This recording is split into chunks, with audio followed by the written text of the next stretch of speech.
और एक बड़ी खबर आपको बताया, पाकिस्तान के अलावा जो दो देश पाकिस्तान का साथ दे रहे हैं उनके खिलाफ भी एक्शन हो रहा है। तुर्की के खिलाफ भारत का एक्शन शुरू हो गया है। तुर्की की कंपनी का सिक्योरिटी क्लियरेंस रद्द कर दिया गया है। इसके साथ साथ में तुर्की के जो नेवल प्रोजेक्ट्स भारत में है उनको भी रिव्यू यहाँ पर करने की शुरुआत की जा चुकी है। एप्पल्स का बॉयकॉट किया जा रहा है, मार्बल्स का बॉयकॉट किया जा रहा है और भी तमाम चीजों का बॉयकॉट सिविलियन लेवल पे करना शुरू हो चुका है। तो लोगों ने जो अजरबैजान और तुर्की की यात्रा पर जाने वाले थे उन्होंने अपनी ट्रिप्स को कैंसिल कर दिया है। बहुत सारी ऐसी जो कंपनी है, ट्रैवल कंपनी, उन्होंने बुकिंग लेना भी बंद कर दिया है। और ये बड़ी खबर, 8 एयरपोर्ट पर ग्राउंड हैंडलिंग की सर्विस कंपनी देती है। तुर्की की कंपनी का सिक्योरिटी क्लियरेंस रद्द कर दिया गया राष्ट्रीय सुरक्षा का हवाला देते हुए। और ये सब इसलिए क्योंकि तुर्की है और साथ साथ में अजरबैजान वो मुल्क रहे जिन्होंने पाकिस्तान का भारत के साथ में जब तनातनी दोनों की चल रही है ऐसे वक्त में पाकिस्तान का साथ दिया। इसी वजह से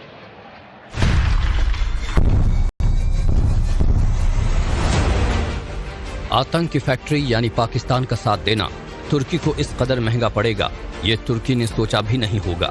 सीज फायर के बाद PM Modi company Celebi airport services का सिक्योरिटी क्लियरेंस रद्द कर दिया गया है। तुर्की की ये कंपनी भारत के 8 एयरपोर्ट पर ग्राउंड हैंडलिंग की सर्विस देती है।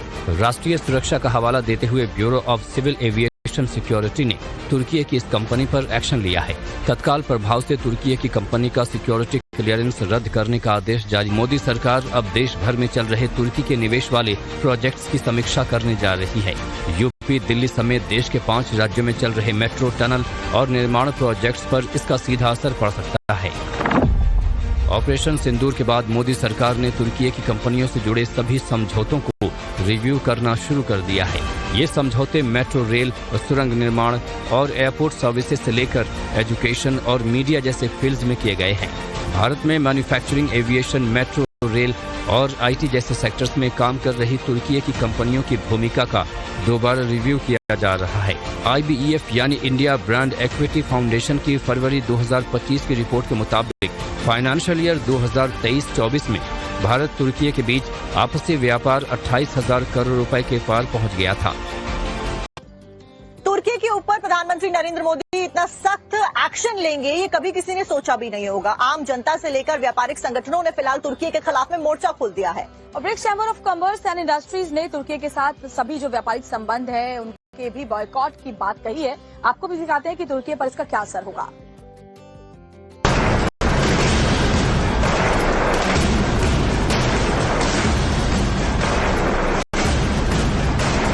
यही वजह है कि भारत में बॉयकॉट तुर्की की मुहिम जोर पकड़ चुकी है। देश के अलग अलग हिस्सों में पाकिस्तान के साथ ही तुर्की के खिलाफ भी जबरदस्त प्रदर्शन हो रहे हैं। तुर्की के कंप्लीट बॉयकॉट की मांग हो रही है। Chamber of trade and industry ने करीब 700 बिजनेस ऑर्गेनाइजेशन से अपील की है कि वो चीन और तुर्की के साथ सभी तरह के व्यापार को रोक दे। व्यापार संगठन confederation of all India traders ने भी तुर्की और अजरबैजान के बॉयकॉट की अपील की है। इस बॉयकॉट मुहिम का असर भी दिख रहा है। मेक माई ट्रिप के मुताबिक दोनों देशों की ट्रैवल बुकिंग में 60% की कमी आई है। ट्रिप कैंसिलेशन 250% बढ़ गया है। ट्रैवल प्लेटफॉर्म इजी माई ट्रिप ने एक एडवाइजरी जारी की है जिसमें यात्रियों से कहा गया है कि वो तुर्की और अजरबैजान की यात्रा तभी करें जब बहुत जरूरी हो। ऑनलाइन ट्रैवल बुकिंग प्लेटफॉर्म एक्सिगो ने तुर्की, चीन और अजरबैजान के लिए सभी फ्लाइट्स और होटल बुकिंग को कैंसिल कर दिया है।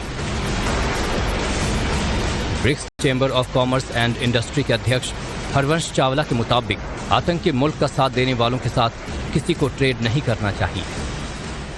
मैं तो ये अपील करूंगा ना केवल ब्रिक्स में जितने भी देश शामिल हैं बल्कि पूरी दुनिया को जो कि अमन पसंद करती है उनको पाकिस्तान या जो पाकिस्तान को सपोर्ट कर रहे हैं टेररिज्म में उनके साथ ट्रेड करें, किसी भी तरह का व्यवहार रखें जो उनकी उन्नति में साथ दे।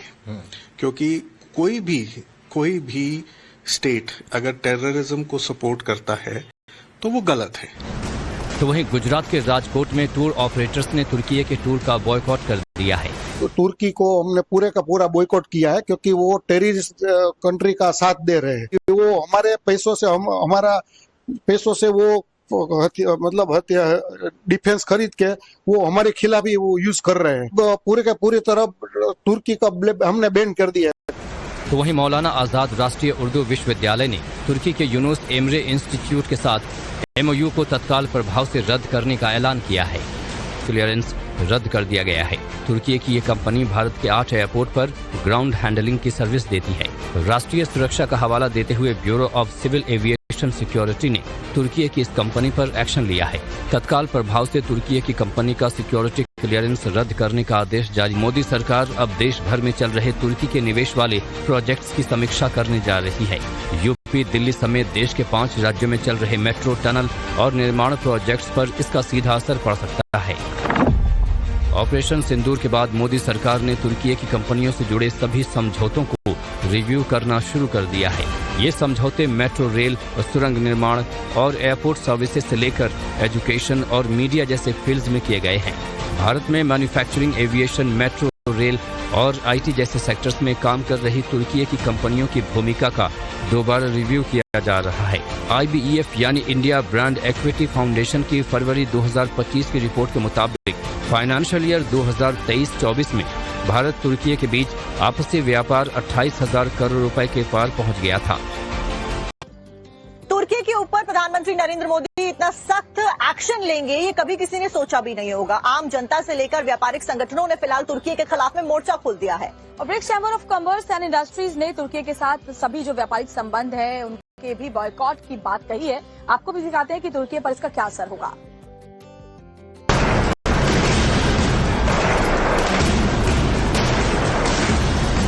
क्या है कि अब तुर्की के साथ कोई व्यापार नहीं होगा, एक पैसा भी तुर्की को नहीं मिलेगा।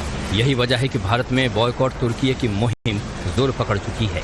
देश के अलग अलग हिस्सों में पाकिस्तान के साथ ही तुर्की के खिलाफ भी जबरदस्त प्रदर्शन हो रहे हैं। तुर्की के कंप्लीट बॉयकॉट की मांग हो रही है। Chamber of trade and industry ने करीब 700 बिजनेस ऑर्गेनाइजेशन से अपील की है कि वो चीन और तुर्की के साथ सभी तरह के व्यापार को रोक दे। व्यापार संगठन confederation of all India traders ने भी तुर्की और अजरबैजान के बॉयकॉट की अपील की है। इस बॉयकॉट मुहिम का असर भी दिख रहा है। मेक माई ट्रिप के मुताबिक दोनों देशों की ट्रैवल बुकिंग में 60% की कमी आई है। ट्रिप कैंसिलेशन 250% बढ़ गया है। ट्रैवल प्लेटफॉर्म इजी माई ट्रिप ने एक एडवाइजरी जारी की है जिसमें यात्रियों से कहा गया है कि वो तुर्की और अजरबैजान की यात्रा तभी करें जब बहुत जरूरी हो।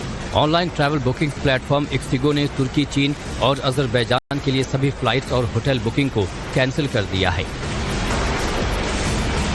BRICS Chamber of Commerce and Industry के अध्यक्ष हरवंश चावला के मुताबिक आतंकी मुल्क का साथ देने वालों के साथ किसी को ट्रेड नहीं करना चाहिए। मैं तो ये अपील करूंगा, ना केवल ब्रिक्स में जितने भी देश शामिल हैं बल्कि पूरी दुनिया को जो कि अमन पसंद करती है उनको पाकिस्तान या जो पाकिस्तान को सपोर्ट कर रहे हैं टेररिज्म में उनके साथ ट्रेड करें, किसी भी तरह का व्यवहार रखें जो उनकी उन्नति में साथ दे। क्योंकि कोई भी स्टेट अगर टेररिज्म को सपोर्ट करता है तो वो गलत है। तो वहीं गुजरात के राजकोट में टूर ऑपरेटर्स ने तुर्की के टूर का बॉयकॉट कर दिया है। तो तुर्की को हमने पूरे का पूरा बॉयकॉट किया है क्योंकि वो टेररिस्ट कंट्री का साथ दे रहे हैं। वो हमारे पैसों से हमारा पैसों से वो मतलब डिफेंस खरीद के वो हमारे खिलाफ ही वो यूज कर रहे हैं। तो पूरे का पूरी तरह तुर्की का हमने बैन कर दिया है। तो वहीं मौलाना आजाद राष्ट्रीय उर्दू विश्वविद्यालय ने तुर्की के यूनुस एमरे इंस्टीट्यूट के साथ MOU को तत्काल प्रभाव से रद्द करने का ऐलान किया है।